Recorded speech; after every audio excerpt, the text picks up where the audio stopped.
Howie Carr, Kennedy Babylon, a century of scandal and depravity.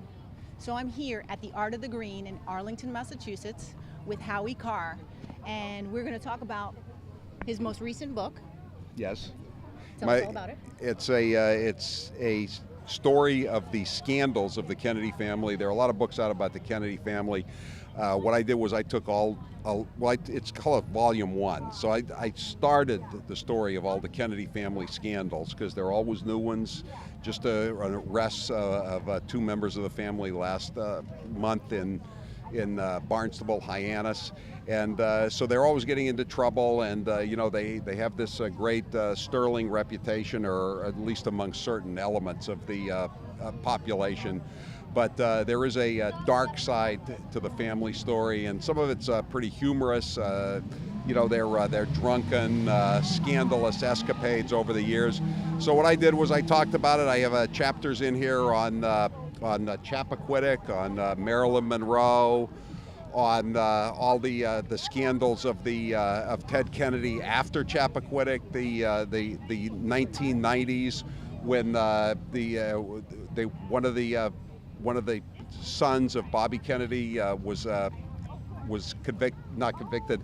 He was committing statutory rape of his babysitter. Died in an accident. All the airplane crashes they've had, etc. It's the scandals, and we have a lot of pictures in here.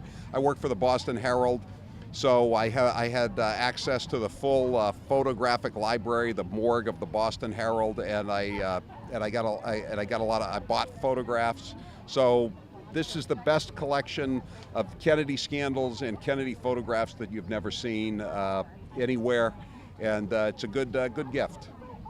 Okay, wow, I love the cover. Let's look at some of those. Zoom in there and check that out. Yeah, I write a lot of organized crime books, and those are for mainly a male audience. They always say a male audience goes for red, black, and white. That's how you get people to buy like this book, for instance, Hitman, red, black, and white. I'm just telling you, these are trade secrets of the publishing industry.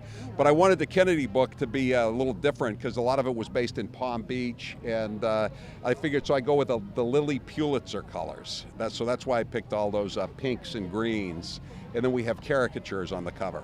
Well, I have here, about 5 books on my lap. How many books have you written in your entire lifetime? I think I've written about 7 or 8 books. 2 of them have been New York Times bestsellers. That's one of the New York Times bestsellers, Hitman. I've had The Brothers Bulger was on the New York Times bestseller list for 11 weeks. I don't think I have that right in front of me here. These are novels that I've written. Killers and Hard Knocks. And here's Plug Uglies. This is a book about, this is like a coffee table book about organized crime in Boston. All these mugshots. I've been reporting on organized crime for 30 years. Whitey Bulger put out a contract on me, so here's some of the pictures I had.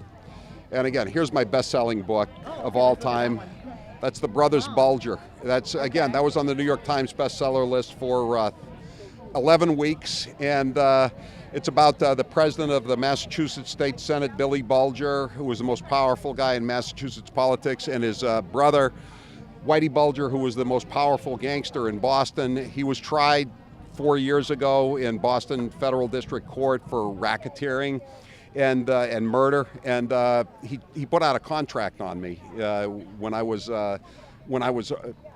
writing about him, and he was still free. And when he was captured, he listed me as a witness in the trial to keep me out of the courtroom. So I was supposed to be a defense witness. You've probably never spoken to a defense witness for Whitey Bulger.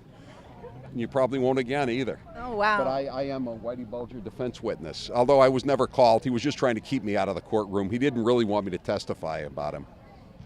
Wow, thank you so much. Oh, and one last question. So is this your first year here at this event? No. Or you come every year? Yeah, I come most years, yes. Oh, okay, great. Yes, I used to live in Cambridge. I used to live in Somerville, so I'm kind of an erstwhile neighbor.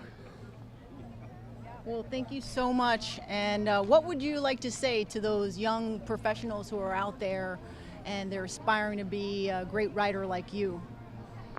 Well, it's getting harder and harder to be an author and a publisher, and it's best to have your own platform. So before you start writing books, it's good to have your own radio show for 4 hours every day, and a slot on a cable TV channel, even if it's a minor cable TV channel, or not minor, but lesser known, like Newsmax. It's nice if you have a platform. It's still easy to sell books.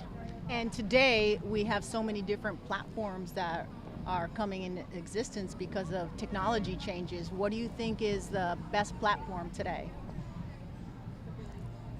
I don't think you can. I don't think you can really choose. You got to be on. You got to be on every platform. That's the key. You got to be everywhere, including at Arlington Town Day. Exactly. Thank you so much, and we'll be here next year. Thank you, Ingrid.